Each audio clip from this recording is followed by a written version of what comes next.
Alors, la prochaine question, c'est Madame Nadège Abou-Mangali. Vous avez la parole. Abou-Mangali, c'est pas de souci.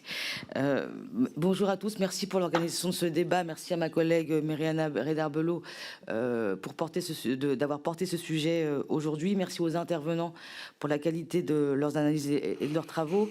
Ma question s'adresse à Monsieur Sébastien Philippe.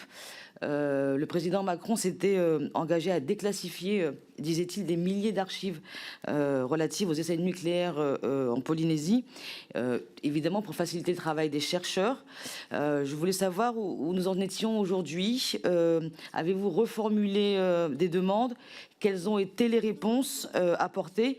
Et puis, deuxième question sous cette question, quelles sont les collaborations scientifiques, universitaires avec d'autres pays? Est-ce que d'autres pays s'intéressent à ce sujet et où en sont-ils?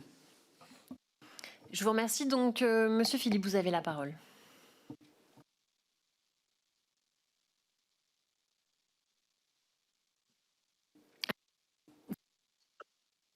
Vous m'avez entendu, Monsieur Sébastien Philippe?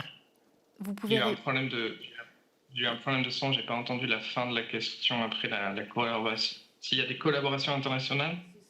Voilà, Pardon. tout à fait, oui. Oui, donc en ce qui concerne les documents déclassifiés, les archives, quand on a fait notre enquête avec Thomas Statius de 2019 à 2021, il y avait moins de 300 documents qui avaient été partiellement déclassifiés en 2013 suite à une décision de justice. Et c'est ces documents-là qu'on a pu exploiter, que j'ai pu exploiter par mes travaux et qui ont pu aussi être exploités de manière indépendante par cette équipe de l'INSERM que j'ai mentionné. Aujourd'hui, il y aurait près de 110 000 documents qui ont été rendus accessibles au public à la suite de notre enquête. Dans un effort de transparence, on a rarement vu, on va dire, sur ces questions-là pendant la Ve République. Malheureusement, les archives disponibles sont pourtant encore loin d'être exhaustives, notamment en ce qui concerne les données nécessaires à une analyse indépendante des conséquences de plusieurs essais nucléaires français.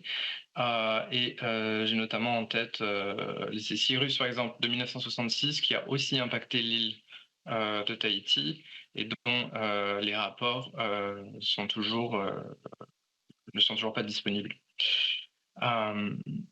En ce qui concerne le CEA, en fait, on va dire que toutes les institutions françaises n'ont pas joué le jeu de la déclassification. Le CEA n'a déclassifié qu'environ 400 documents, qui sont pour la plupart sur soit des sujets, on va dire, techniques extrêmement mineurs, comme les ballons d'hélium qui ont été utilisés pour porter les bombes qui explosaient au-dessus de Mororoa, ou alors qui sont datés d'avant la période des essais atmosphériques.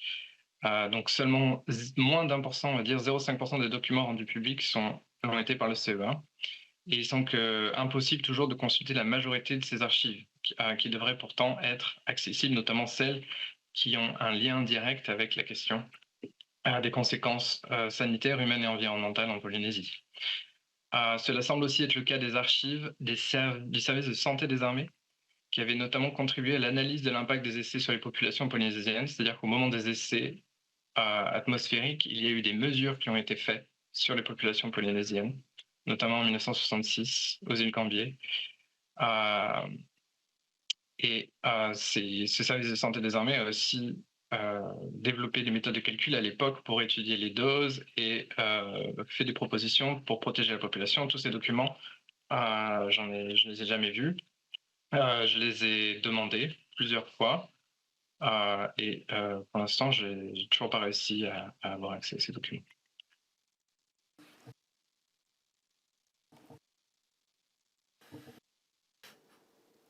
Je vous remercie. La parole est maintenant à Monsieur